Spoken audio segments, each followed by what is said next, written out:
Good afternoon, everyone.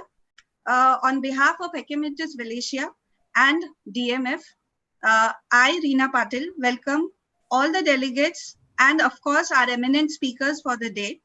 As we know, the topic of discussion today is cervical cancer prevention, and we have, all the experts from the industry who are going to enlighten us today on this topic. I welcome Ma'am Uma Singh from Lucknow, Dr. Suman Mittal from Jaipur, Dr. Ritu Santwani from Pune, and of course, Dr. Payal Bhargav from Hyderabad. So I'll first introduce our guest of honors today.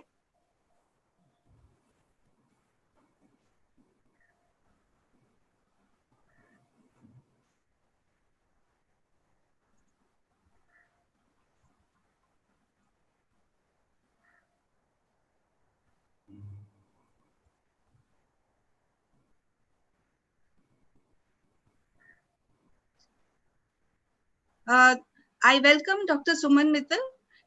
She is Senior Professor Gynae Ops and in charge of IVF Center in SMS Medical College, Jaipur.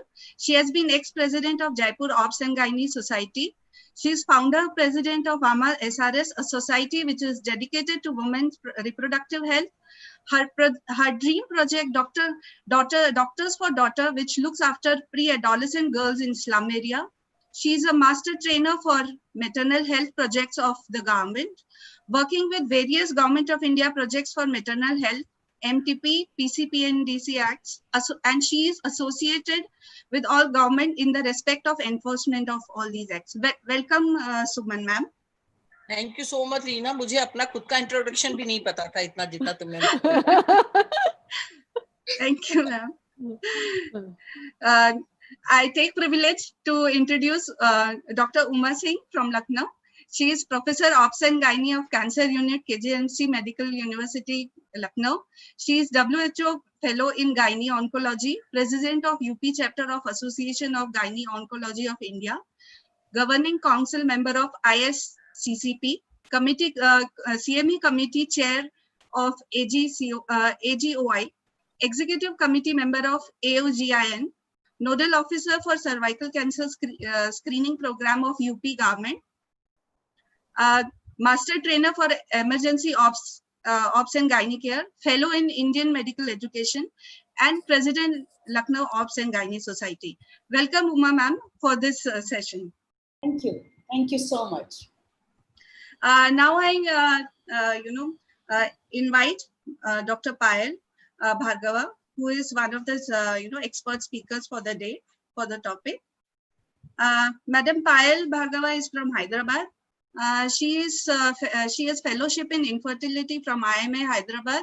She is a life member of IMA Menopause Society, India, PCOS Society India, Managing Committee of PCOS Society India for Clinical Research and Awareness Program, co-founder and director on board of Divine Magic Foundation, the organization which is, associated, today's program has been organized by DMF, which is Divine Magic Foundation. Madam is a very active member of that and co-founder. Co-founder of director on board XPS Analytics, medical officer at FPI India, consultant and at Sri Krishna Diagnostic Center, and visiting consultant at Pradhana Hospital, Madhapur. Ma'am, thank you so much. Ma'am, I give you now the, I hand over the session to Payal ma'am. Ma'am, please. Thank you so much, Reena.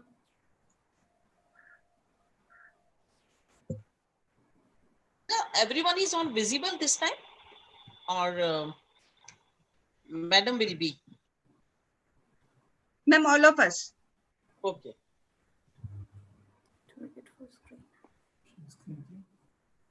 Yeah. Full screen.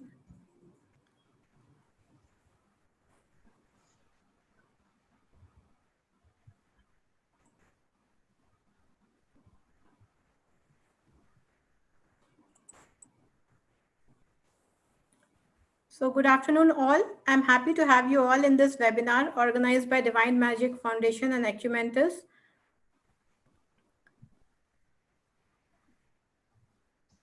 our topic of discussion for today is cervical cancer prevention.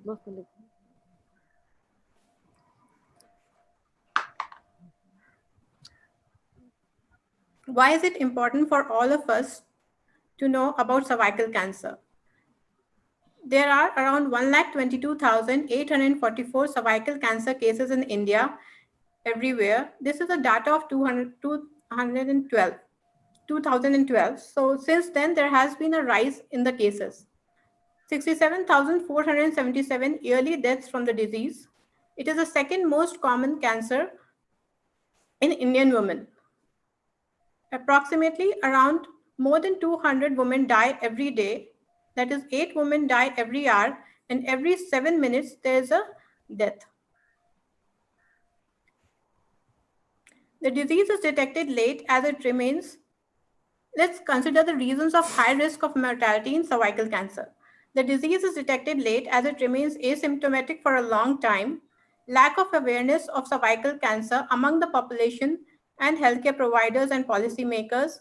Cervical cancer prevention is not yet a priority among national public health programs, resulting in inadequate resource allocation. Absence of poor quality of cervical cancer screening programs, limited access to quality healthcare services for early detection and treatment of cervical cancer, lack of a functional referral system.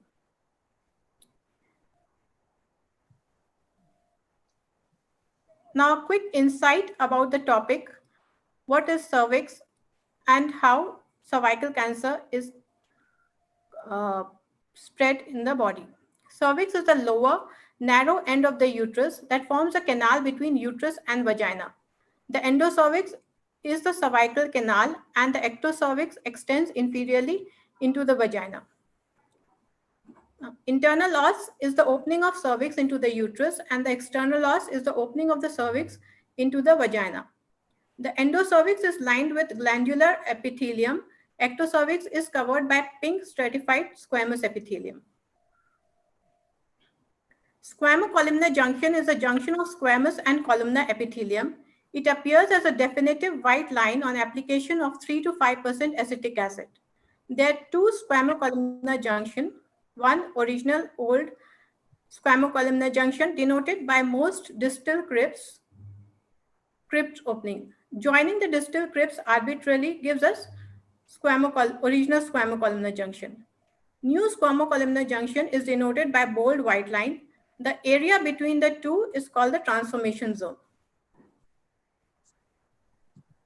The transformation zone, an area vulnerable to HPV infection where glandular cells are actively undergoing squamous metaplasia. Cervical cancer is caused by HPV. HPV is a necessary cause of cervical cancer in approximately 99.7% of women.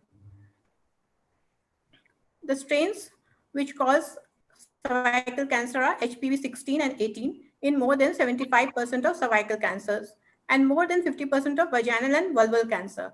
HPV 6 and 11 cause 90% of anogenital warts. So here we can see what an HPV virus looks like. It is a small non-enveloped icosahedral DNA, single double-stranded DNA molecule, and it has 2 capsids, late 1 and late 2, which are both virally encoded. It was discovered by Dr. Haral Zur Hassan as a cause of cervical cancer. Now, a little bit about the HPV virus. It has 100 to 150 subtypes. 99.7% cancer cervix attributed to persistent infection with oncogenic HPV types.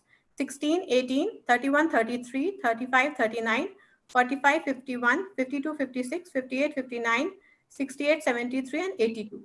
HPV 16 and 18 are responsible for 84.1% of cervical cancer in India. Other common types seen in invasive carcinoma in India are 45, 33, and 55. Genital HPV is a very common sexually transmitted infection which usually causes no symptom and goes away by itself, but can sometimes cause serious illness. It is responsible for almost all cases of genital warts and cervical cancer, 90% of anal cancers, 65% of vaginal cancers, 50% of vulval cancers, 35% of penile cancers, 60% of oropharyngeal cancers. 4 out of 5 people have HPV at some point in their lives. It is a very common infection. Both men and women can get HPV. You can get exposed to HPV the first time you're sexually active from only one sexual partner. The virus is transferred from one person to the other through tiny invisible breaks in the skin. Majority would clear infection without developing any disease. Sometimes HPV does not leave the body naturally. We call this persistent HPV infection. Persistent HPV infection can cause abnormal cells to develop. These cells may develop into cancer, usually over many years if they aren't treated. There's 8 to 10 years of precancerous stage called CIN lesions prior to development of cervical cancer. Condoms offer some, but not total protection from HPV. Natural history of HPV infection. Initially, when a patient is infected with HPV, most of the time it resolves on its own if the immunity of the patient is good. Within 1 year, it leads to persistent infection and it leads to CIN1. Even if now it is not detected or treated, in 1 to 5 years, it leads to CIN2 or 3, then it leads to cervical cancer. When a patient is infected with HPV, HPV penetrates the epithelium and infects the cells of its base. If the infection persists, in rare cases, abnormal cells develop at the base of the epithelium. If the abnormal cells proliferate, we speak of precancerous lesions. If the abnormal cells have totally invaded the thickness of the epithelium, it is carcinoma in situ. If the abnormal cells have crossed the basal membrane, we call it invasive carcinoma.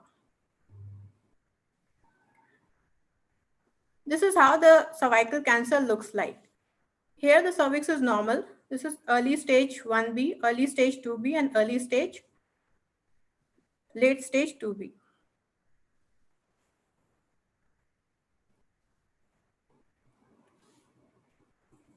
About this CIN classification, histological grade, CIN1 will be low grade intraepithelial lesion, mild dysplasia to the basal 1/3 of the epithelium.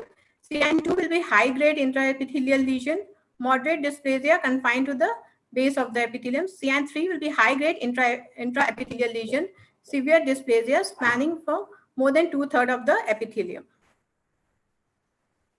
We must know the FIGO classification for cervical cancer. Stage 0 is carcinoma in situ. Stage 1 is invasive carcinoma confined to the cervix. Stage 1 is diagnosed only by microscopy. 1A1 is micro-invasive carcinoma with stromal invasion less than 3 mm depth to less than 7 mm width. A2 is micro-invasive carcinoma less than 5 mm and less than 7 mm width. Stage 1B is clinically visible for microscopic lesions more than 1A2. 1B1 is clinical lesion less than 4 cm. B2 is more than 4 cm. In stage 2, the cancer extends beyond cervix, but not to the side walls. Involvement of upper 2/3 of vagina, and 2B is parametrial involvement. Stage 3 is extension to the pelvic wall and or lower third of the vagina. 3A is involvement of lower third of vagina. 3B is pelvic side wall involvement. Stage 4 is extension beyond the pelvis or involving bladder or rectum. 4A is involvement of bladder or rectal mucosa, and 4B, it spreads outside the pelvis or metastasizes to distant organs.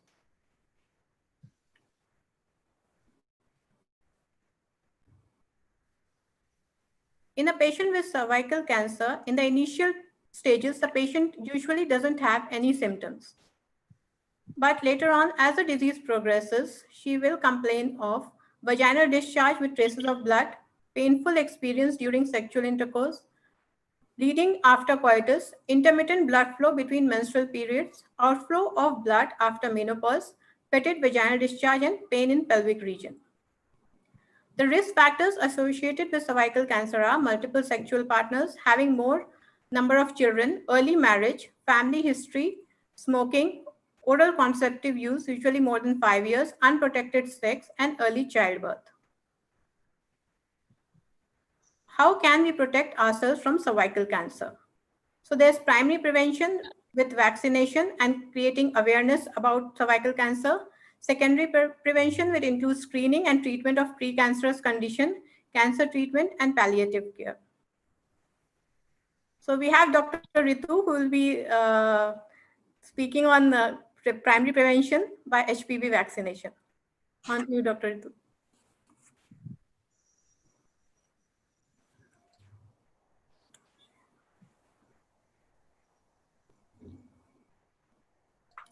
Dr. Ritu? Yes. Reena is sharing the slide now after that. Yeah. Thank you so much, Dr. Payal, for such an good session, enlightening session, ma'am. Now I invite Dr. Ritu Santwani from Pune.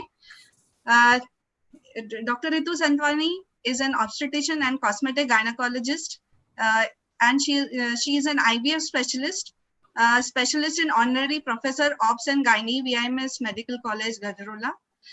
She is a 20-year veteran of obstetric and gynecology service, specialized in, as I said, cosmetic gynecology and test tube baby, and each and every aspect of infertility, and provides comprehensive service in IUI, IVF assisted hatching, egg donation, embryo donation, surrogate motherhood. So everything, we can think of infertility. She also, does psychological problems. She deals with the psychological problems along with the cosmetic gynecology treatment, PRP therapy, and also through her counseling expertise, tries to give moral and emotional support to infertility patients. She is excellent social and interpersonal and communication skill to interact with patients and hospital staff. She has a strong ability to work under extreme pressure during handling critical cases. So, Dr. Ritu Santwani, welcome on this platform. Thank you so much. And ma'am, I hand over session to you. Yeah. Thank you, Reena, for kind introduction. Thank you, Dr. Payal. First of all, I want to give a big thanks to Uma Singh ma'am and Suman Mittal ma'am. Ma'am, this is a bouquet of roses from my side for both of my teachers, for Uma Singh ma'am and Suman Mittal ma'am. Ma'am, thank you so much for accepting the invitation. So, as we discussed, Dr. Payal has just gave us the information about the cervical cancer prevalence. I'm going to speak regarding on the HPV vaccination, though some slides will be common.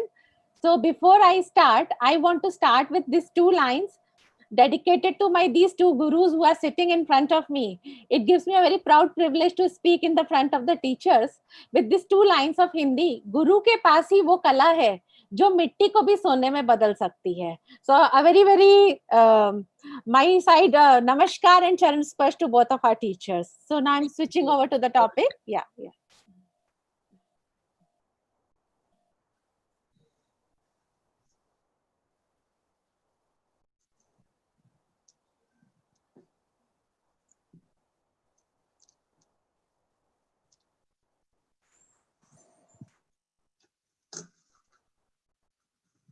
Today we are going to discuss regarding this HPV vaccination. Once I take, then once I will speak after this, we will take the expert opinion by both our Suman Mittal ma'am and Uma Singh ma'am.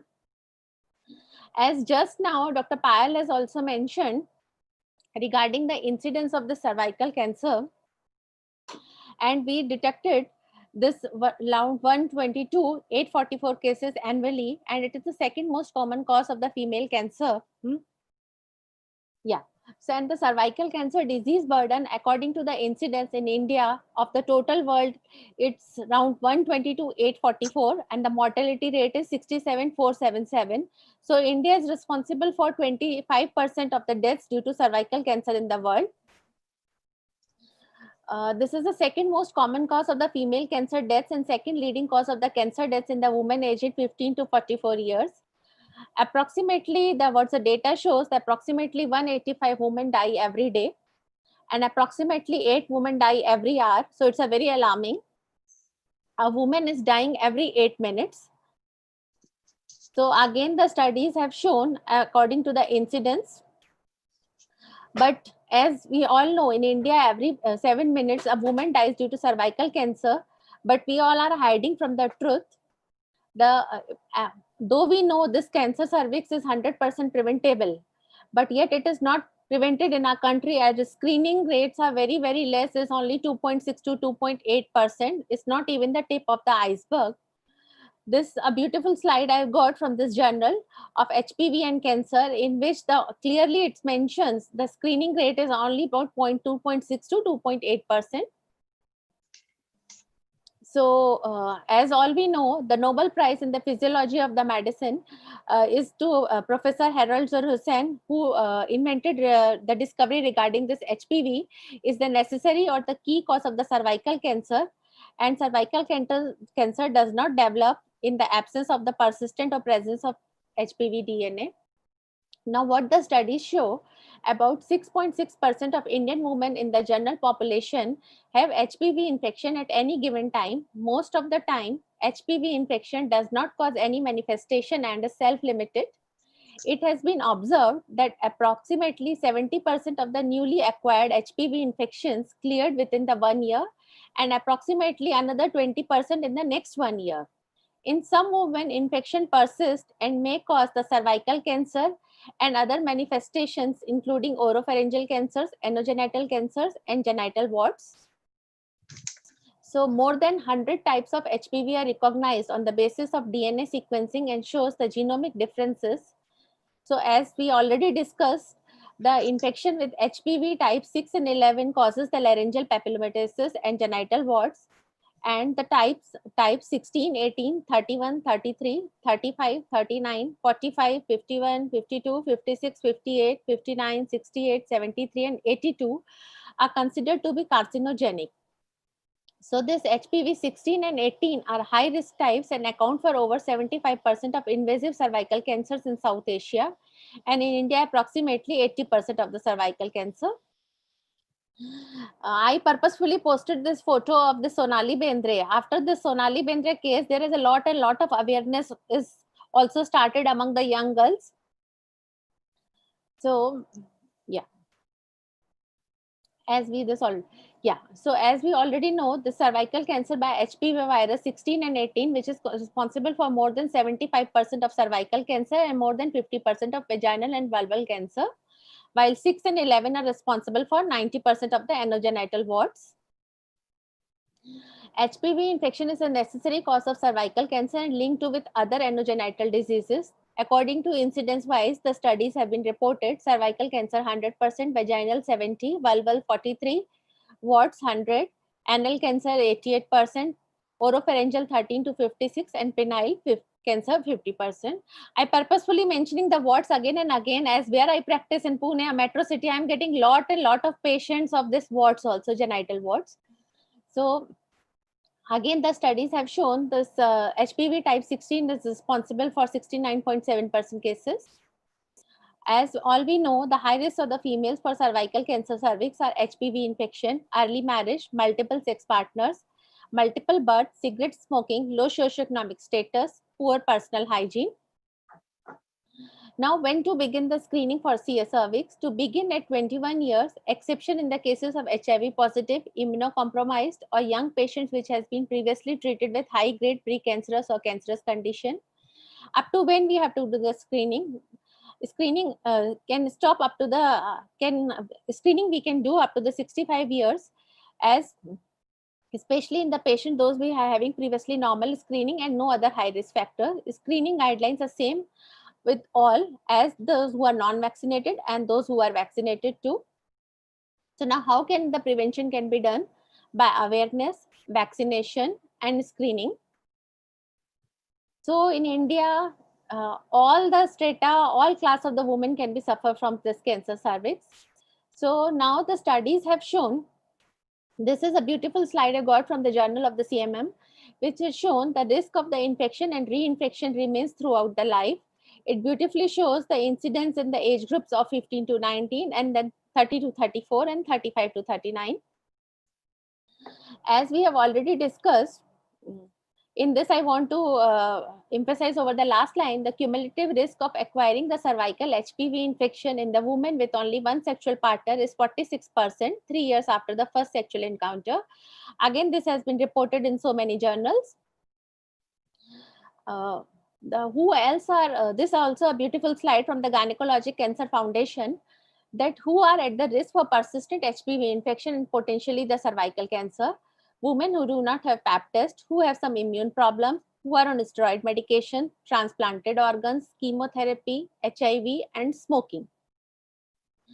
So Ian Fraser was an Australian scientist who converted the extraordinary discovery into utilizable invention by producing HPV vaccine, awarded Australian of the Year award in 2006. The natural HPV infection induces a weak immune response, no inflammation, no danger signals, local immunosuppression, no viremia. Vaccination induces a higher antibodies in the blood and site of infection. So it means the higher antibody levels at the site of infection. This antibody neutralizes the virus and prevents entry into the cells. So as we know, these vaccines are first of all introduced in 2006. 16 and 18, which are causing the 70% of the cervical cancers. So all the HPV vaccines will prevent 16 and 18 infection. They are from FDA. There are two vaccines are available, the Cervarix and Gardasil. The Cervarix covering the bivalent 16 and 18. The Gardasil is the quadrivalent vaccine 16, 18, 6, 11. 6 and 11, which are responsible for the 90% of genital warts.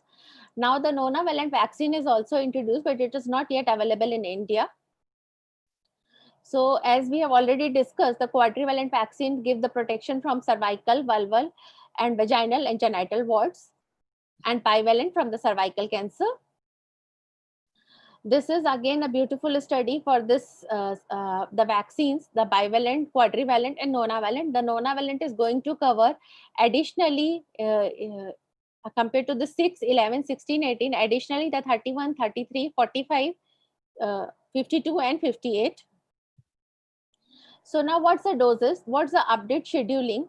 That female less than 15 years at the time of the first dose, for them it's recommended the 2-dose schedule, 0 to 6 months. If the interval doses is shorter than 5 months, then the third dose should be given at 6 months after the first dose. At the females more than 15 years at the time of the first dose, the 3-dose schedule 0, 1, 2, 6 is recommended. 3 doses are still recommended for the people with certain immunocompromising conditions at the age group 9 to 26 years. As we know, the 3 injections are given over the period of 6 months, most effective when given before the person is sexually active. Now, again, this is approved by this Indian Academy of Pediatrics and ARFOXI. The 2 doses for 9 to 14 years and 3 doses for more than 15 years or in the immunocompromised health. The minimum interval between the 2 doses is 6 months. Now, 3 doses schedule according to the type of the vaccine. The 2 schedules we are following either 0, 1, 6 or 0, 2, 6. HPV vaccine is also approved, the Gardasil for the males. The age of administration is 9 to 26 years, though not in India we are using commonly, but in the abroad it is used for the males also. So it gives the protection about 100% protection, and protection lasts for 8 to 9 years. It is FDA approved, no serious side effects, has been including in many national immunization program, including UK, USA, Australia, and European countries. A very beautiful journal also in the Indian Journal of Medical and Pediatric Oncology. This also supports for the cervical cancer in India and HPV vaccination, that how much is the incidence. Now again I'm starting, there's some frequently asked questions by our gynecologists. I have tried to include in my slide presentation all that. Yeah. So first question, which is always asked, that what is the best age to start the vaccinate? Yes, HPV vaccine should be given in the females 9 to 45 years of age for the prevention of cervical cancer. Now again the question comes, do we need to do the pap smear once the patient is getting vaccinated? Yes. The words of FOXI guidelines suggest the vaccinated woman should be screened as per the standard guidelines. Screening positive females may be vaccinated after the counseling, and screening and HPV test is not required prior to the vaccination. Yeah. Now again a very common query comes, this is usually by the patients, if I have taken first shot of the Cervarix, now ma'am can I take the next shot of the Gardasil, or I have taken the Gardasil, can I take now Cervarix? So till now there are no evidence of that HPV bivalent and quadrivalent vaccines are interchangeable. If an individual has started the course of one vaccine, then vaccination series should be completed with that vaccine. Again the question comes, do we need to screen after the vaccination has been done?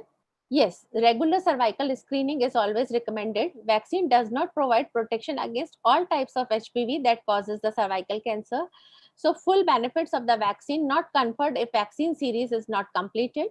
Women may not receive the full benefits of the vaccines if they were infected with HPV before receiving the vaccine. Again, the common query comes, can HPV vaccine be administered during pregnancy and lactation?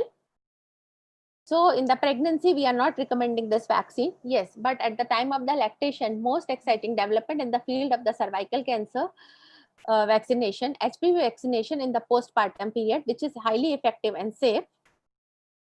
So our FOXI guidelines also not recommend the use in pregnancy. If the patient becomes pregnant after taking the first dose, delay the remaining doses till delivery. But if by chance patient is vaccinated during the pregnancy, no need for doing the MTP. Lactating females can receive the HPV vaccine and still continue the breastfeeding as it is a vaccine without a live viral DNA. Again, this study for this postpartum HPV vaccination is supported by a lot of journals. Yes, this already we discussed. Yeah. So now what are the side effects are reported with this? The some side effects which are reported: pain, redness and swelling in the arm when the shot was given, fever, headache or feeling tired, nausea, muscle and joint pain. Now, some patients have reported the cases of the fainting also. So we always recommend that the patient should sit during administration and remain seated for 15 to 20 minutes after receiving the vaccine. Before, as we all know, the vaccine dose is 0.5 ml intramuscularly, usually in the deltoid muscle and upper anterior thigh. Now, again, a very important query: what happens if the person does not take all the recommended 3 doses? This is a very especially important query in this lockdown period. So many of patients also have dropped us a message that, ma'am, we have missed our vaccine as you have scheduled. So yes, so protection from the incomplete schedule of HPV vaccine is not known. If gap in the schedule is longer than recommended time, then continue where it is as left off. No need to restart the series. So yes, again the question comes, the can vaccine to be given a girl who has previously been diagnosed with HPV infection? Yes, of course we can give. Yes, again the question, if there is any benefit of vaccinating the sexually active woman? Yes, HPV vaccine is likely to benefit sexually active women due to continuous risk of acquiring new HPV infections, developing cervical intraepithelial neoplasia and cervical cancer.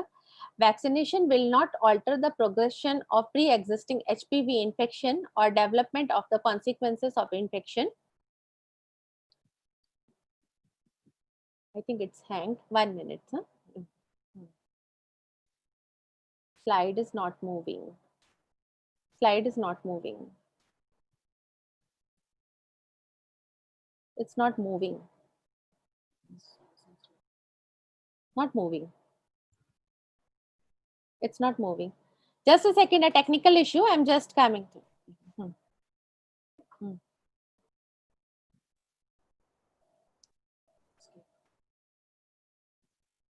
No.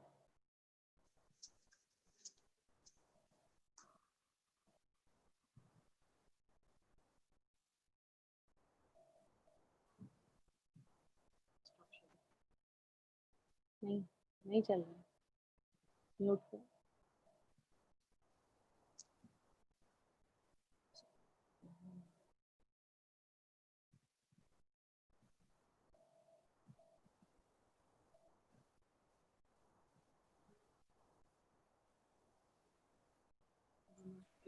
Ma'am, you can stop sharing and I'm share stopping. again. This is not going. No, I'm doing that only.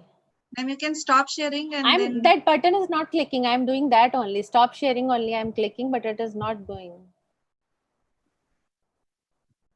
I don't know why it is hanged.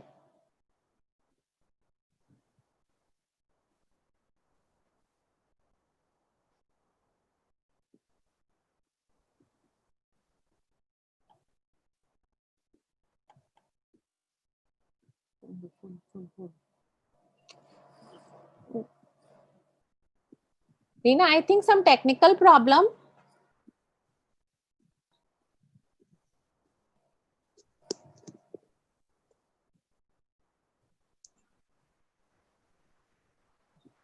Ma'am, just stop. But not moving. Cursor is not moving. I'm doing that only. Doing that only. Okay. So Just a second. Otherwise I will have to restart otherwise.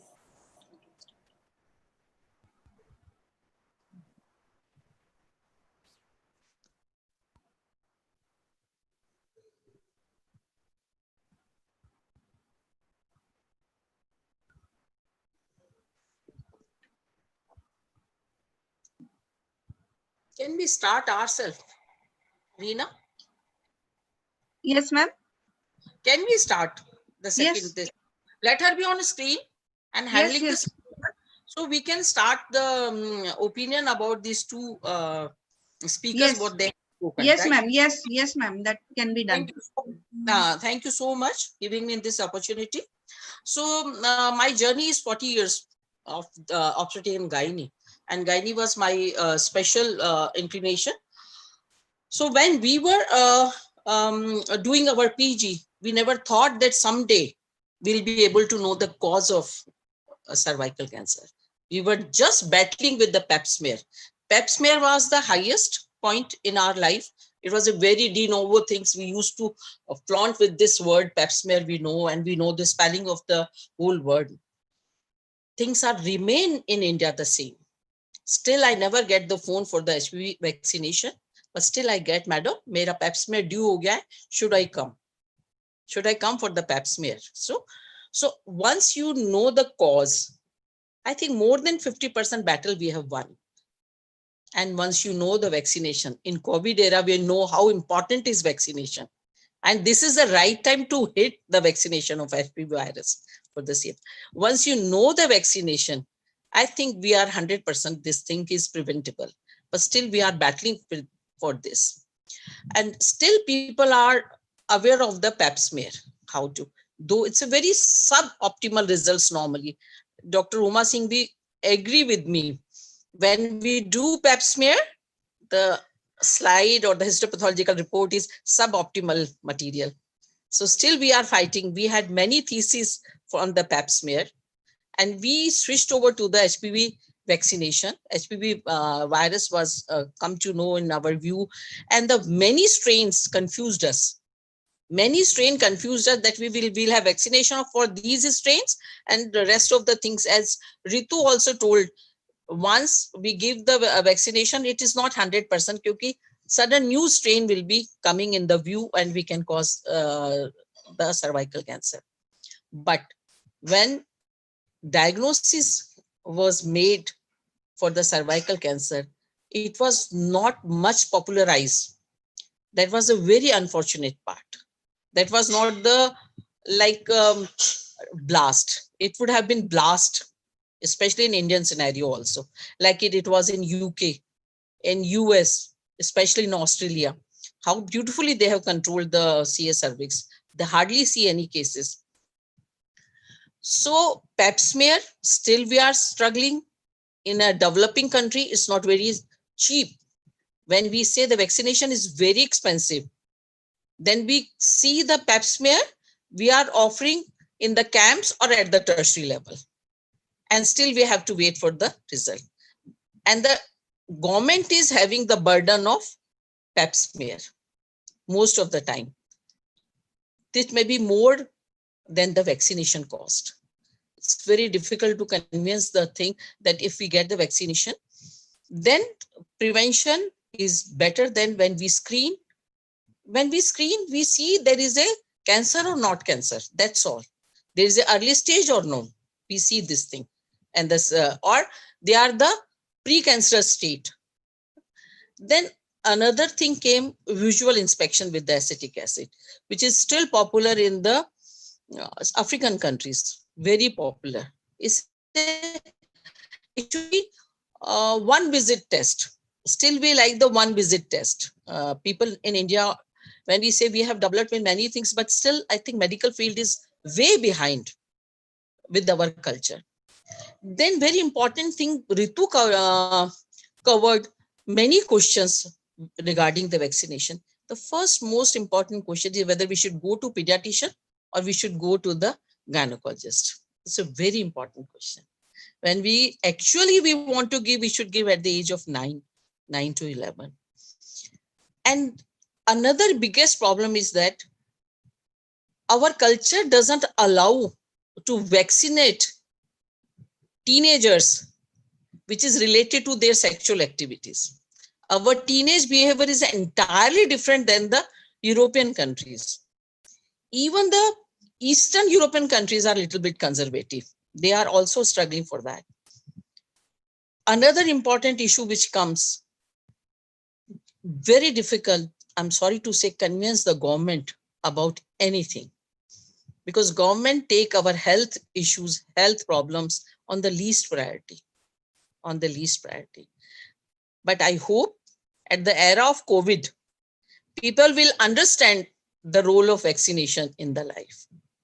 I think Uma Singh is a person who is working too much with the CS cervix. I think she can put more light on this, or we can take some questions, Reena. If some questions are coming later on, let Uma should speak more about the pap smear and the vaccination. I'm not able to hear you. Your audio is not working, Dr. Uma. And she has to unmute. Yeah. I've done it. So thank you very much. I must compliment that here what I see is that people who are expert in infertility are today taking up the cause of prevention of cancer cervix. We all know that maternal mortality for our country is a very, very big challenge. Of course, at this time, we only talk of COVID, but we have to remember we have to live beyond COVID also. And for all obstetricians, maternal mortality is the thing we always worry about. But as the figures of Dr. Payal have mentioned, that actually women dying of cancer cervix in our country is more than the women dying due to causes related to maternal mortality. Not to say that maternal mortality should not be paid attention. It's a very important thing. We have to take care of that. But simultaneously, something like cancer cervix, of which we know the cause, we know how to prevent it, we know we do have a vaccine, as even Dr. Suman Mittal emphasized. And right 60 years back, WHO labeled it as a preventable disease. We still are struggling. You have highlighted very nicely, both Dr. Payal and Dr. Ritu, what are the challenges and where, if we make an effort, we can do the job. Very rightly, you have emphasized that one is that you do a primary prevention, that is in the form of educating the women to be aware of the etiological causes and to vaccinate the women. And secondary prevention in the form that do screening so that in the stage of pre-cancer, you can catch the disease and you can tackle it. I think Dr. Suman has very nicely said, hopefully, when we are looking towards vaccine for COVID and when we are learning how important a vaccine is, I hope we do understand that vaccine for cervical cancer also needs to be emphasized, and there is no reason why just few articles, few people's whims, few cases, they go so strong a hurdle they form that our country, when we see world around, is benefited by vaccine on cancer cervix, available for last more than 11 years now, and we still are struggling to convince ourselves, to convince our colleagues, to convince our population, and most of all, to convince our administrators, bureaucrats, and politicians to understand that this is the very important tool present for that. Anytime if Dr. Ritu is ready with her presentation again, please do tell us. We will stop the communication there only. As far as screening is concerned, you very rightly said the cytological screening can be done by pap smear or liquid-based cytology. These are two methods. Liquid-based as such is slightly better than plain cytology by pap smear. However, whatever method is available wherever should be done. Having said that, WHO has recommended for all developing countries VIA as a method of screening for, and as Dr. Suman had mentioned, that VIA means that simple application of acetic acid shows you immediately that there is a precancerous lesion there and you treat it there. Now, we must always remember that simple screening is never going to reduce the burden of cancer. What is important is that we must have incorporated in the national program, along with screening, a very robust strategy of treating the precancer also. Very often it happens that the test is done, woman is suspected to have some precancer, but the facility of treating that precancer is not in place in the form that either the facility is available at very few centers. The woman does not know. The woman does not understand that if this is not treated, then there is no point in just getting a label of pre-cancer screening having been done. So that should be there. The government... I want to add one sentence over this. Still, we are getting the non-operable, unoperable cases. And most of the cases, they are coming from this. So this is show that WHO says we during the, for the developing country, pap smear is the best. But this is also at the tertiary level only, or district hospital. Still, we are, our village people or underprivileged people are still, they are far away from even from the pap smear. So this is, I agree with this, that should be in our national programs. There should be a very strict line, or we should also fight for that. But we are always fighting for the ART. We are fighting for the maternal mortality. We are even fighting, we have many PCOS, PPH, APH, everything. But I think for the CS service, we are not fighting as we should. Still, we are getting non-operable case. This is the, we should not say that we are developing so fast. We are not. And this field. So this is very important. Early operation, early treatment, but still we are at the non-operable stage. We are having the radiotherapy units again and again. Why we should have a radiotherapy units for the CS cervix? We should operate before, or we should have prevention. Once I said this, half of the battle when we know the HPV virus, and 100% once we know the vaccination. I think we should put pressure on the government for this.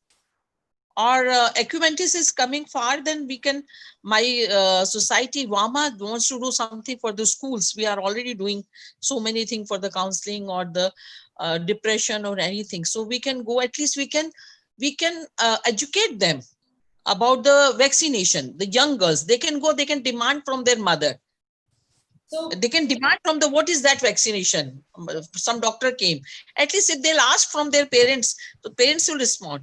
And then there will be some pressure on the government that we can ask for the vaccination, at least our state level. So what is good news is that government of Punjab and government of Delhi, they started program of vaccination in their states. And it has been about a couple of years. And they have done very good job at school level. They have done that.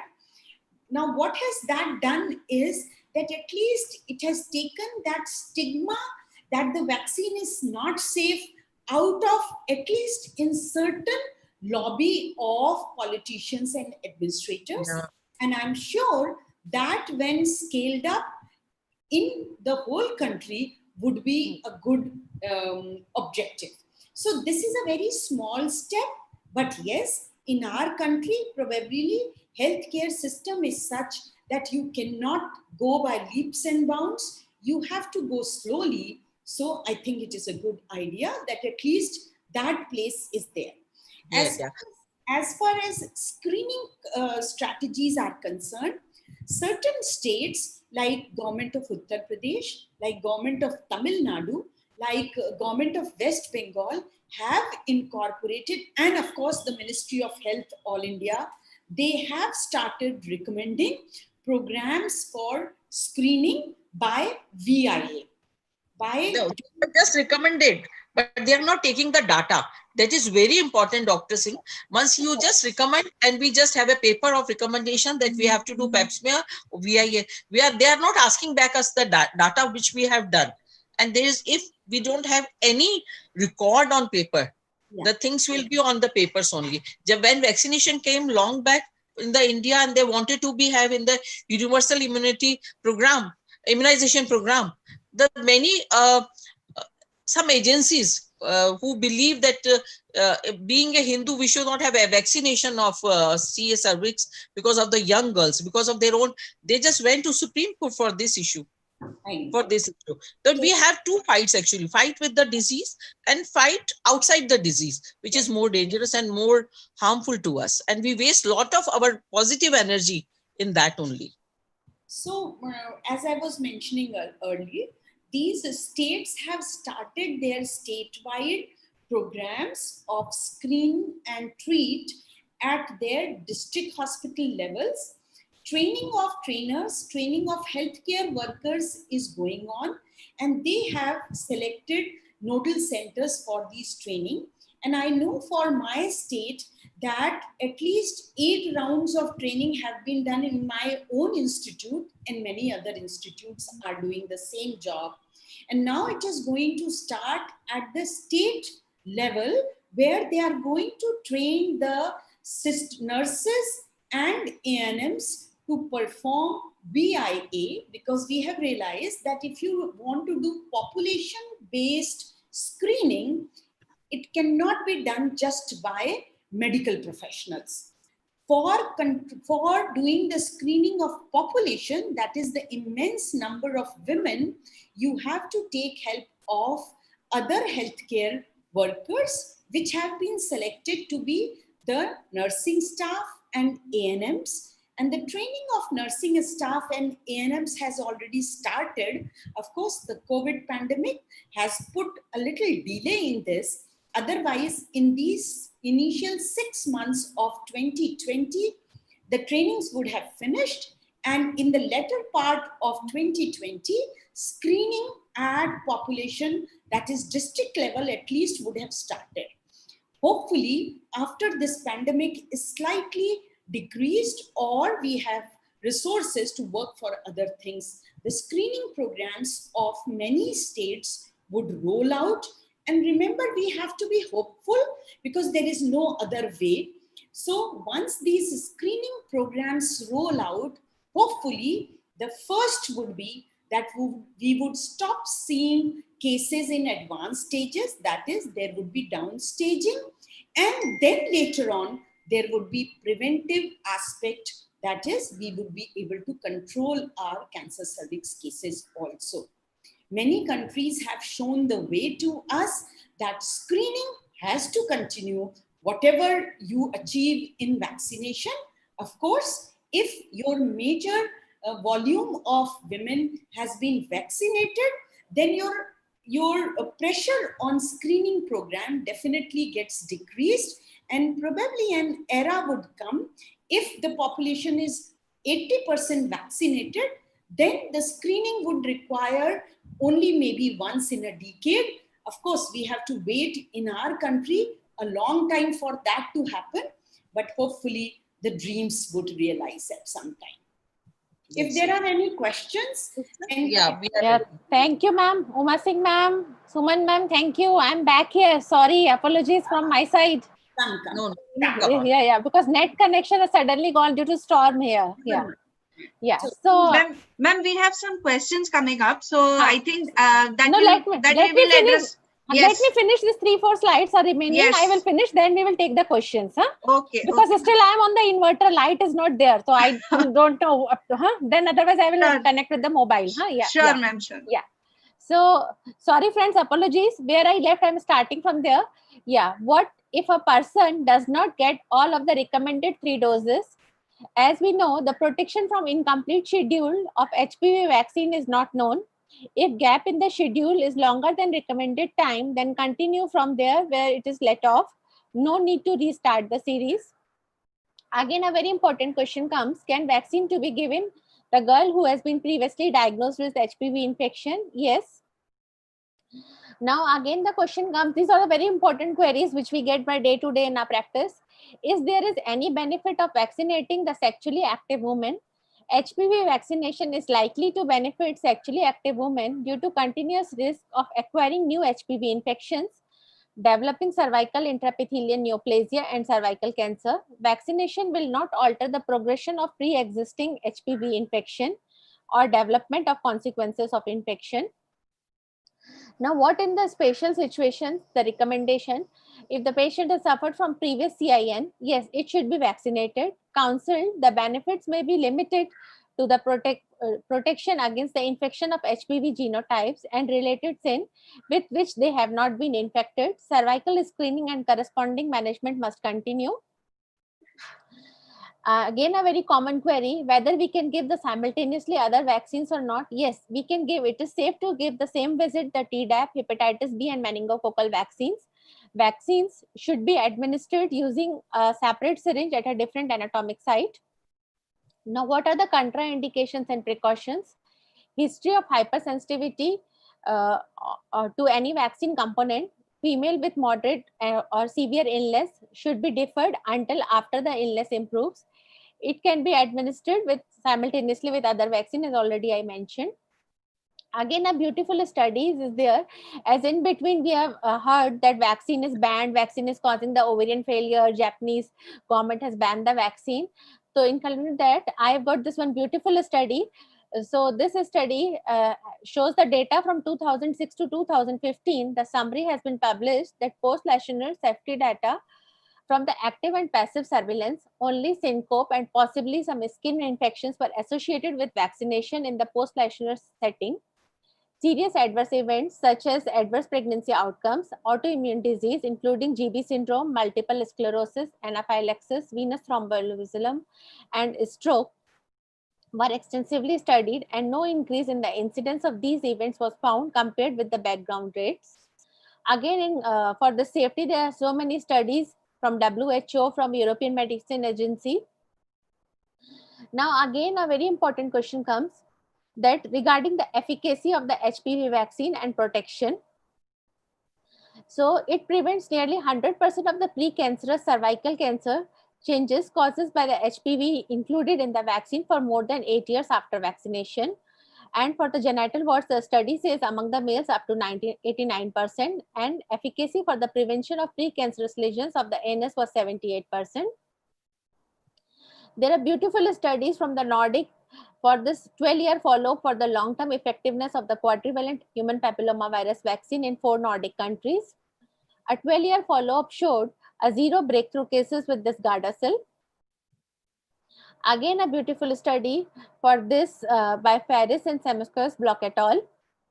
They have found it out in this the efficacy, and in the close vaccination group, they find it out a very good results.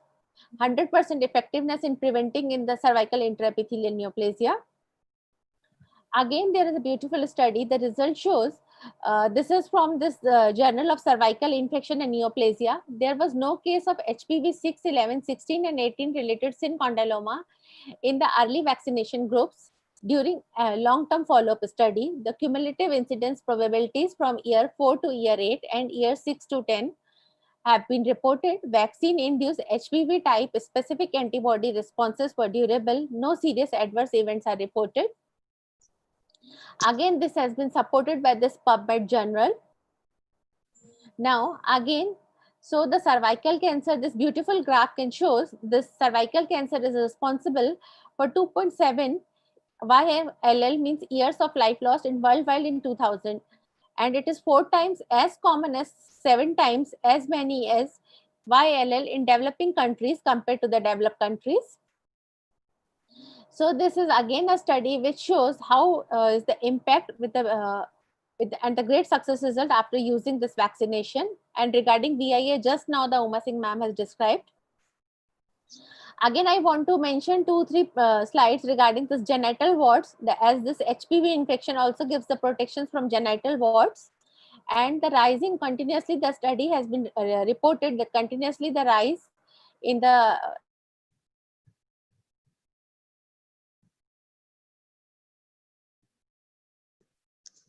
25 to 29 years. So vaccination in the males, the quadrivalent vaccine for boys and young men was licensed by the US Advisory Committee Immunization Practices in 2009, 3 years after licensing of quadruple HPV vaccine for girls. And it is up to 90% effective in young women in preventing HPV infection, which includes the genital warts and epithelial neoplasia. So I think this after this Jade Goody and Sonali Bendre, there are a lot of awareness. The patients with advanced cervical cancer cure rate is around 25 to 50%. So as all of us we know, too, that very hard work is needed for cancer cervix free India. So we have to spread the message. The cervical cancer is preventable by the vaccine, which can save the lives. So every parent should know and aware about the cervical cancer vaccine. Again, the recommendation by WHO, HPV infection is sexually transmitted and is usually acquired within the first few years following the sexual debut. Ideally, therefore, the vaccine should be administered before the sexual debut and before any risk of exposure to HPV.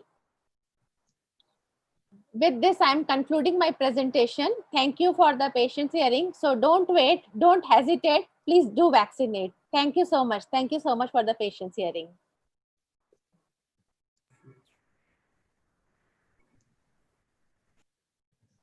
Ma'am, we have few questions. So should we address it now or let Dr. Payal, finish with her second presentation and we can take questions together?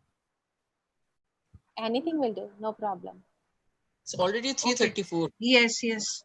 So, So ma'am, take some questions if our okay. experts The have. presentation, then we'll take the questions. Okay, Yeah. Finish the presentation, please. Okay. So, ma'am, Dr. Payal, you can start sharing your screen.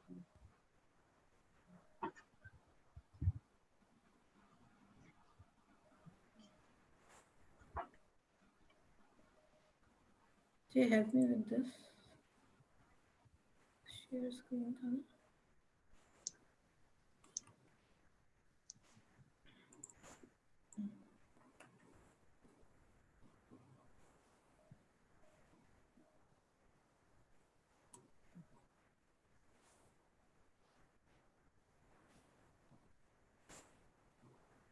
Array, just.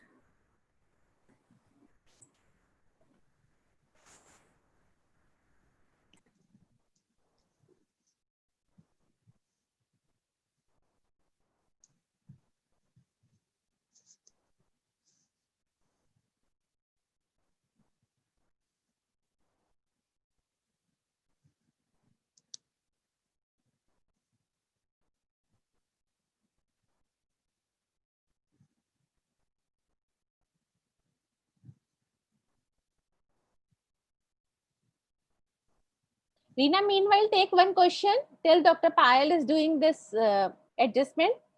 We can take the advantage of our experts. Meanwhile, take one question. Suman ma'am and Umasik ma'am. Yes, is ma'am. there. Yes, ma'am. Yeah. Ma'am, there's a question from, I think, Dr. Rakshita Ramanan. Should the Gardasil vaccine be injected only in the deltoid or upper anterior thigh muscle? Is it fine if it is given in gluteal muscles? So no, it should not be given in gluteal muscle. It should be given only in deltoid. Okay, thank you so much, ma'am. Thank you, Uma ma'am. Thank you, Dr. Ritu, for such wonderful presentation. You covered all the possible points. And thank you, Uma ma'am and Suman ma'am, for your wonderful insight into the topic. So let's start about the secondary prevention, that is screening. So for screening in cervical cancer, we have HPV DNA test, VIA, VILI, pap smear, and colposcopy.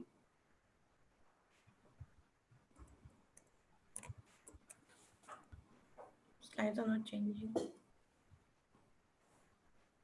Same problem has happened with me. The net has become weak. आगे जा रहा है. Okay. It's going in. Reena, take one more question. Screening of cervical cancer. Screening in general is defined as the application of a test on apparently asymptomatic healthy population to identify those with high risk of having or developing a particular disease. Screening test positive women need to have further investigations to confirm the diagnosis. To screen for cervical cancer, apparently healthy women belonging to a specified age group are tested routinely, irrespective of whether they have any symptom or not. The tests applied are called the screening test. Why screening is important?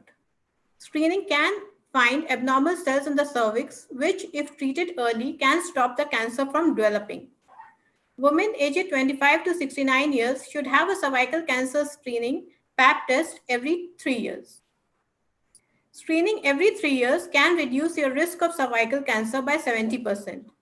If cervical cancer is caught at its earlier stage, the chance of survival is more than 85%. We have screening guidelines for cervical cancer. Now, in the age group less than 21 years, screening is not recommended, except in females who are less than 21 years infected with HIV or otherwise immunocompromised. In the age group 21 to 29 years, cytology alone every 3 years. Core testing for HPV is not recommended as routine screening for this age. In the age group 30 to 64 years, cytology and HPV core testing is preferred every 5 years or cytology alone acceptable every 3 years. In the age group more than 65 years, stop screening if woman has had adequate prior negative screening results defined as 3 consecutive negative cytology results or 2 consecutive core testing results within previous 10 years and the most recent test within the past 5 years. If woman has history of CIN 2 or 3 or adenocarcinoma in situ, continuous routine screening for a total of 20 years after spontaneous regression is appropriate. Any age with total hysterectomy, no further screening is necessary, but recommendation applies to women without a cervix and without a history of CIN 2 and 3, adenocarcinoma in situ, or cervical cancer in the post 20 years. So in case of follow-up method after treatment and interval, HPV DNA testing is recommended every year, cytology every year, VIA every year, and basic test of VIA again every year. What are the types of screening tests? In screening tests, we have cytology, conventional and liquid-based, visual techniques, VIA and VILI, HPV detection by DNA detection, and E6, E7 mRNA detection. So before we start screening of the patient, we should have everything ready, the gloves, the tray, and complete visualization of the cervix. Starting with HPV primary testing, HPV primary screening means that a cervical screen sample is first tested for the presence of an HPV infection. The COBAS HPV test is the only FDA-approved cervical cancer screening test that allows HPV 16 and 18 genotyping concurrently with high-risk HPV testing. It individually identifies genotypes 16 and 18, the 2 highest risk GPV genotypes, while simultaneously detecting 12 other high-risk HPV genotypes. Now, FDA approves 5 types of HPV testing: hybrid capture, 2 high-risk HPV DNA test, Cervista, HPV HR and Genfine, Cervista, HPV 16-18, COBAS HPV test, and PTAM. Now, besides COBAS HPV, all these tests are done as trials. They are usually done if you have VIA or Pap smear positive. Clinical utility of HPV testing. Preferred method as co-testing in age more than 30 years or as primary screening in age more than 25 years in the management of women with ESCAS cytology triage. And what are the potential benefits of adopting HPV primary screening? Decrease in cervical cancer incidence and mortality, better detection of risk of precancerous cervical cell changes, providing a more effective test for women who have had the HPV vaccine as well as those who have not. Safe but less frequent screening every 5 years rather than every 3 years. So overview of primary screening tools for cervical cancer, screening test of HPV DNA. It has automated and standardized objective results, high sensitivity and good specificity. It is more effective in post-menopausal women and potential for self-sampling. The limitations of this test are it requires lab support, cost, Lack can contribute to loss of follow-up and delay. Now, HPV co-testing. Co-testing using the combination of PAP cytology plus HPV DNA testing. Any low-risk woman between 30 to 65 years old who receives negative test results on both PAP cytology screening and HPV DNA testing should be re-screened in 5 years. Women who test positive for HPV 16 or 16-18 should be referred directly for colposcopy. Women with negative result for HPV 16 or HPV 16-18 should be co-tested in 12 months. In the recent study published in the Journal of the National Cancer Institute, women with a negative HPV test had half the risk of developing cancer over 3 years as women who have had a negative PAP test. And similar rates to women who were negative on both tests, known as co-test, because most cases of cervical cancer are caused by an infection with HPV. Women who don't show signs of the virus are at very low risk of developing the cancer, even lower than women who have a negative PAP test. The potential role of HPV testing as a first-line screening tool for detecting cervical cancer is also supported by an April study published in The Lancet that looked at 4 randomized controlled trials in Europe and concluded that HPV test was a superior screening method. Other studies in rural populations have also been able to cut down on advanced cervical cancers and deaths using just HPV screening. That's why in April, the Food and Drug Administration unanimously approved an HPV DNA test developed by Roche as primary screening tool for cervical cancer for women aged 25 and older. The test screens for the strains most commonly linked to the cancer, HPV 16 and 18, as well as for others. This shows the steps for sample collection of HPV testing. Now, just to summarize HPV test procedure, cervical cells are collected using a brush or a swab by a provider or by the woman herself. Samples are stored in a container with appropriate preservative solution and sent to the lab. The advantages of HPV DNA test are collection of the specimen is simple, self-collection is possible, it is highly sensitive, allows screening interval to be extended up to 10 years for screen-negative women. Test is objective and reproducible, can be performed by trained technician. Training is simple and possible to obtain results in few hours. The disadvantages are it requires specialized equipment as consumables. It is expensive, requires functioning lab, shortage facilities for samples and consumables. Results are not immediately available. Coming to VIA. VIA is visual inspection of cervix with acetic acid. VIA is a naked eye visual inspection of the uterine cervix after application of 5% acetic acid and provides simple tests for the early detection of cervical precancerous lesions and early invasive cancer. The test is an outpatient procedure and does not require anesthesia. VIA is safe, rapid, reliable, and inexpensive. How does VIA work? Dilute acetic acid 3 to 5% when applied to the cervix cause coagulation of the proteins on the surface epithelium. The coagulated protein becomes prominent as a dense white patch. Normal cervical epithelium contains very little protein to be coagulated by acetic acid. Therefore, no white patch is seen after application of acetic acid on a normal cervix. Precancers of cervix contain more protein which gets coagulated by acetic acid and gives a white appearance. The higher the grade of cervical precancer, the denser is the intensity of the white patch. In cervical cancer, a growth is present that may or may not be white.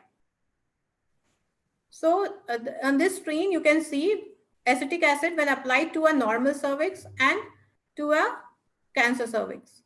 So it shows you can see a clear demarcation of aceto-white area. What are the requirements for VIA test?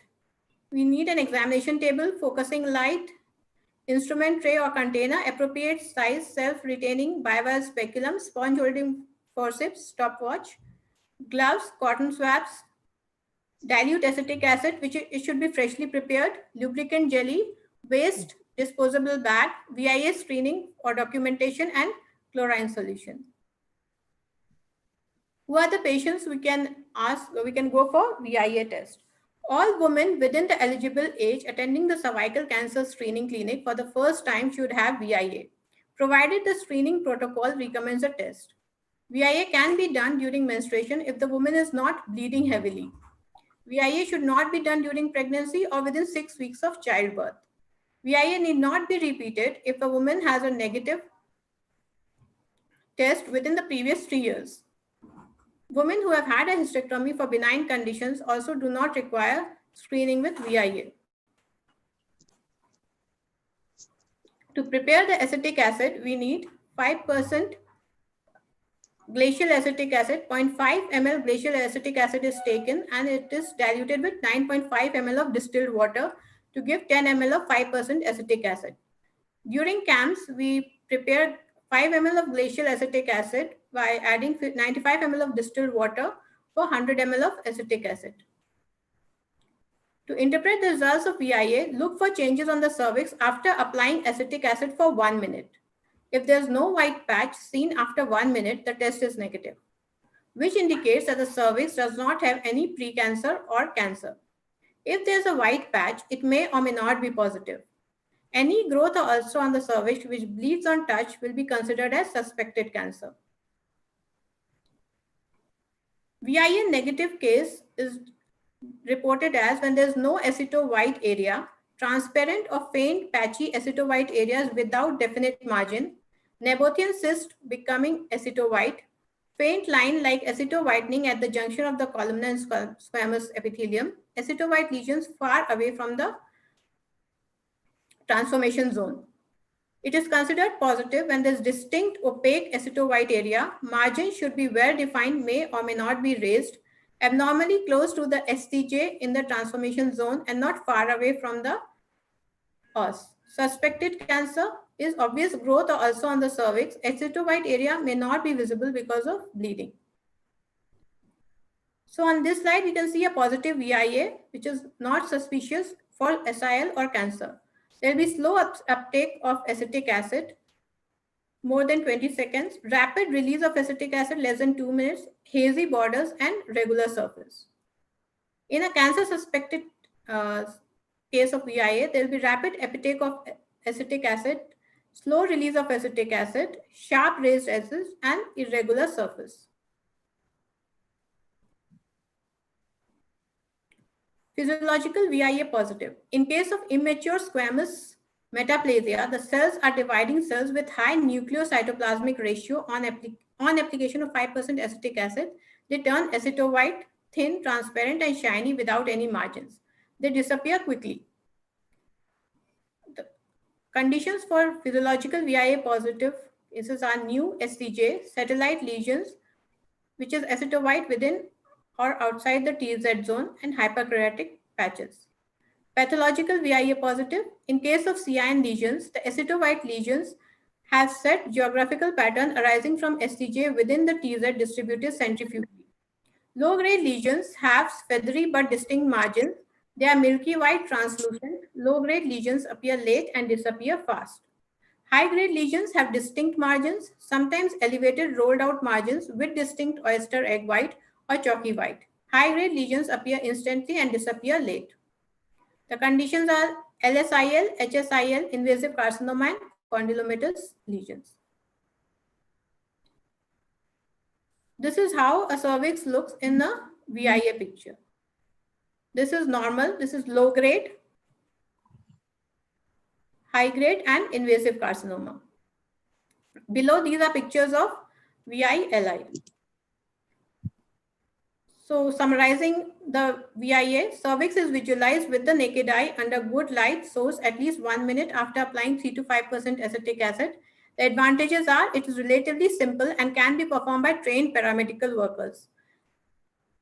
Inexpensive, results are available immediately. A positive result can be followed by immediate treatment.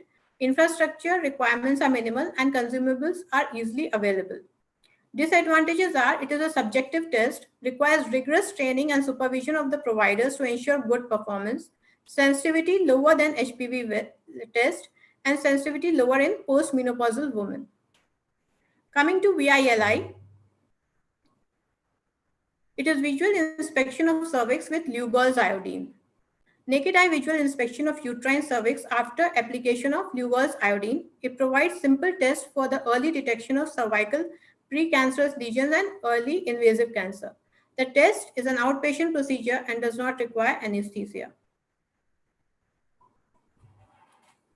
What does VILI involve? Performing a vaginal speculum exam during which a healthcare provider applies Lugol's iodine solution to the cervix, viewing the cervix with the naked eye to identify color changes on the cervix, determining whether the test result is positive or negative for possible precancerous lesion.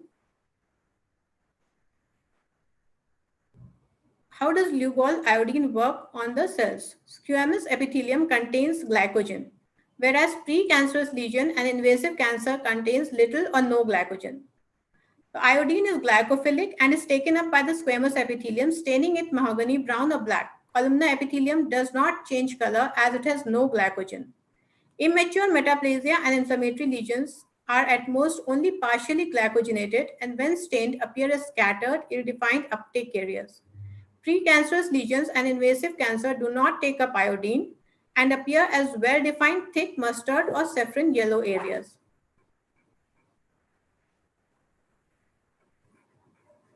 How do we report villi test as negative or positive? Dr. Payal, sorry to interrupt you. Suman ma'am has to leave. So, ma'am, Suman ma'am, just ma'am, please unmute. Ma'am, please unmute yourself. Ma'am, please unmute yourself.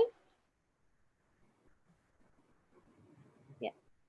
Yeah, ma'am, unmute yourself. I will drop the message. Yeah, and I also might have to leave. For... Okay. Thank you, Uma ma'am, and thank you, Suman ma'am. Thank you so much for enlightening us. Yeah. Thank you, ma'am. Thank you so much for joining. Thank you so much, ma'am, for joining. Thank you. I'll take OBGYN, at least it's surgical branch. But I'm very happy that today there are many lady surgeons. But I think voice is breaking. No? Yeah. I think we should continue so that... Yes, Dr. Payal, you continue now. Yes. Squamous epithelium turns brown and columnar epithelium does not change color or irregular, partial or non-iodine uptake areas appear. The test is considered positive when well-defined bright yellow iodine non-uptake areas touching the squamocolumnar junction or close to the SCJ is not seen. The report is considered positive if clinically visible ulcerative, cauliflower-like growth or ulcer, oozing and or bleeding on touch.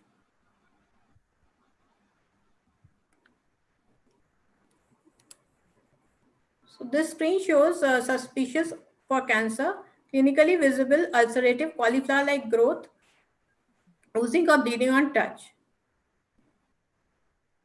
So management options of if the villi result is positive, screening by VILI test. If they are negative, repeat after 3 years. If they are positive, refer for colposcopic evaluation.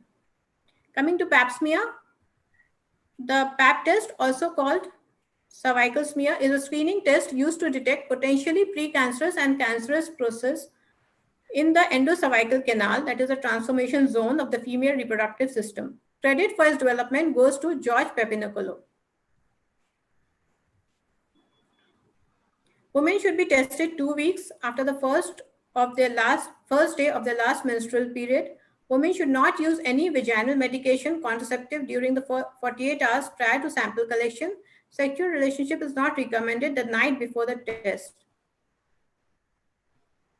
The sample collection for pap smear specimens should be obtained after a non-lubricated speculum moistened only with warm water if needed is inserted.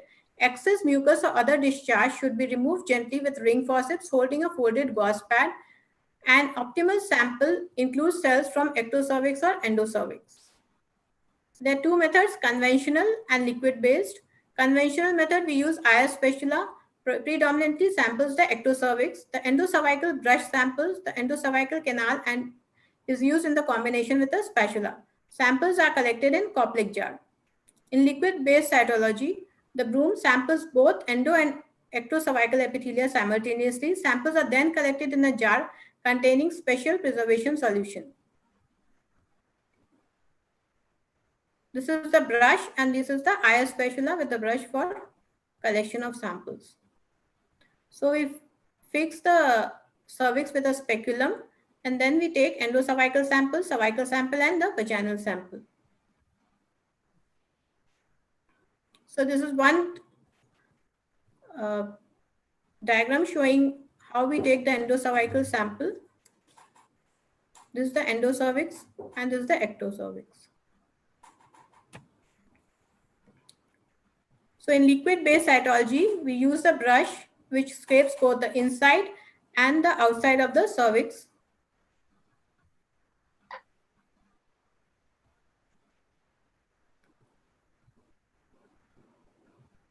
On summarizing it, the liquid-based cytology, a provider collects cervical cells using a brush in a liquid preservative. The cells are spread and stained on slides to be examined by a trained cytotechnician or a pathologist. Slides are easier to read and take less time. Samples can also be used for molecular testing, such as for HPV DNA test. Training and mechanism for quality control and quality assurance are well established. The disadvantages are supplies and lab facilities are more expensive than for conventional cytology. Now, in the conventional pap smear, a provider collects cervical cells using a brush and a spatula. The cells are spread and stained on slides or to be examined. A trained cytotechnician or a pathologist. Advantages are it is widely used in high resource countries. Training and mechanism for quality control and quality assurance are well established. Disadvantages are it is expensive, requires a functioning lab storage facilities of the slides and consumables. Interpretation is subjective and requires rigorous quality control at each step.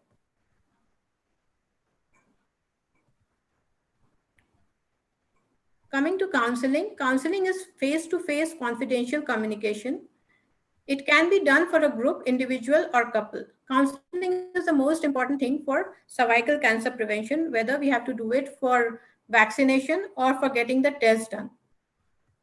A woman should be given information on cervical cancer, screening methods, and treatment procedures if the screening test is positive. Listen to what the woman has to say and encourage her to express her concerns. Ask open-ended questions, use simple language, and use supportive non-verbal communication such as nodding and smiling, and maintain good eye contact throughout. Now, just a brief on colposcopy, as we prefer to do it in our next webinar. It is a gynecological procedure that illuminates and magnifies the vulva, vaginal walls, and uterine cervix in order to detect and examine abnormalities of these structures. Colposcopy is the gold standard for treatment and prevention of cervical cancer. So the take-home message for today's webinar, nearly 90% of women who die from cervical cancer have poor access to prevention, screening, and treatment. So it is very important for us to create awareness about the disease. The best protection is early detection by screening and prevention by vaccination. Our appreciative thanks to Acumentis Healthcare for organizing this webinar with us. And as I said earlier, very early in my presentation, that if you have good immunity, you won't have cervical cancer. So we use all these products, Mastercal, then for increasing the immunity, iron tablets, vitamin D, which is a must for all women, good healthy lifestyle. Thank you.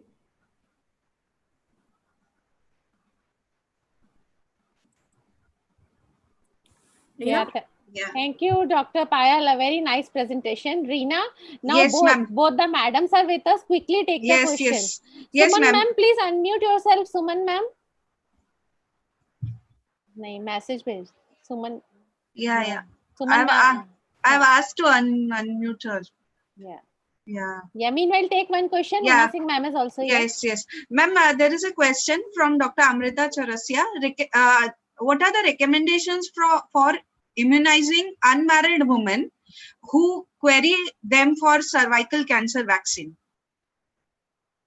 So So the recommendation is same, Yeah. because obviously the age for vaccination which is recommended is adolescent girls, and preferably they should be vaccinated between the age group of 9 to 14, where only 2 doses would be required at 0 month and 6 month. And Dr. Ritu had mentioned about this very nicely and clearly. If they are vaccinated beyond the age of 14 years, then 3 doses are required, which have to be given at 0, 1 or 2, depending on bivalent or quadrivalent, and then at 6 months. Thank you so much, Uma ma'am. Reena, I will take questions. No problem. Okay, It's visible, huh? okay, ma'am. Yeah. Ma'am, there is another question by Dr. Usha Yadav. Thank you, Usha ma'am, for joining us. Ma'am, Usha ma'am is asking NJIA project. Perhaps Uma ma'am is talking about that. Yes, you are right that I was Reena, also. I can't hear you people at all. Though I'm unmute. Ritu, can Ma'am, you we hear me? can- I can't hear at all to you. Ma'am, Ma'am, we can. Ma'am, we you're- can hear you. Ma'am, we can hear you. We are able to hear you. Okay. Ma'am. But I can't hear you, na? I am unmute. Ma'am, your net connection may be. Able to hear it. Yeah. Ma'am, next question is by Dr. Rakshita Ramnan.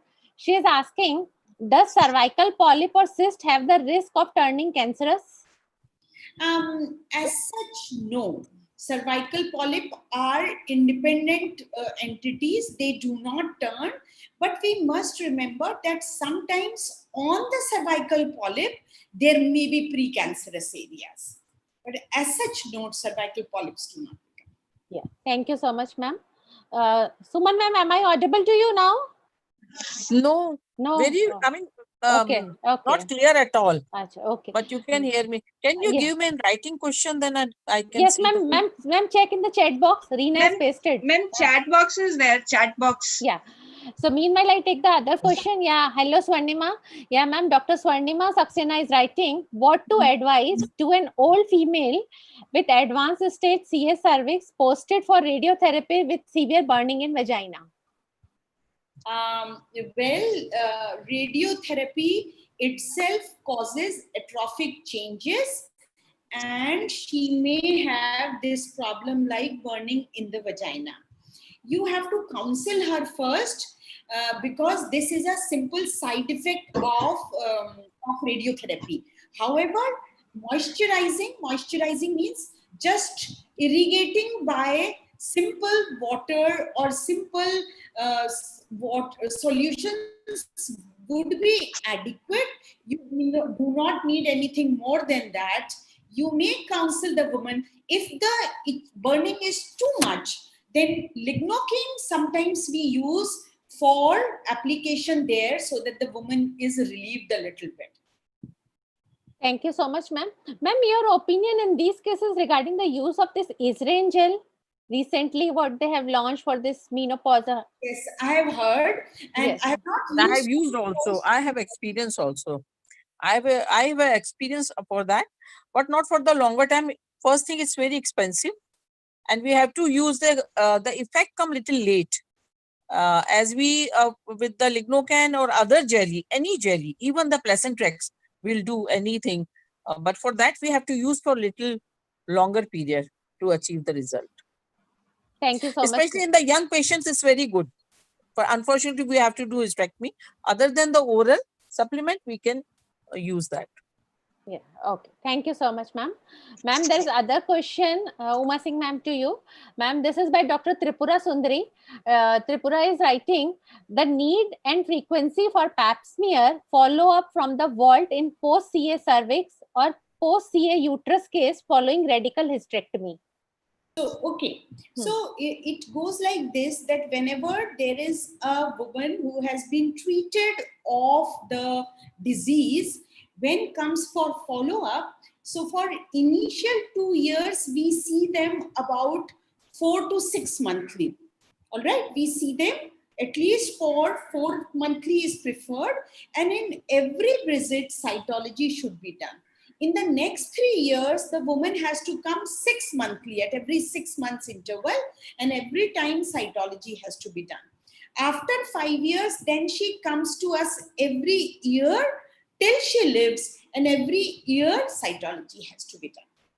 If three cytology comes negative in a row, so we can put in the treated patient, no? It's a normal patient. No, this is, she's In a row, asking actually. three cytology.